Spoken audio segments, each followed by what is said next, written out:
సంఖ్యల బెట్టిన వేళ చంప పిలిచిన వేళ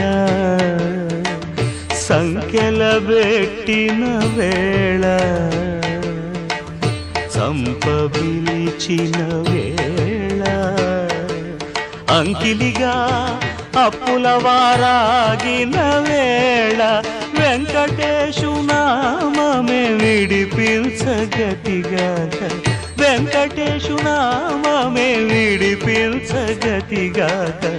మంకు బుద్ధి బొరలిన మరి లేదు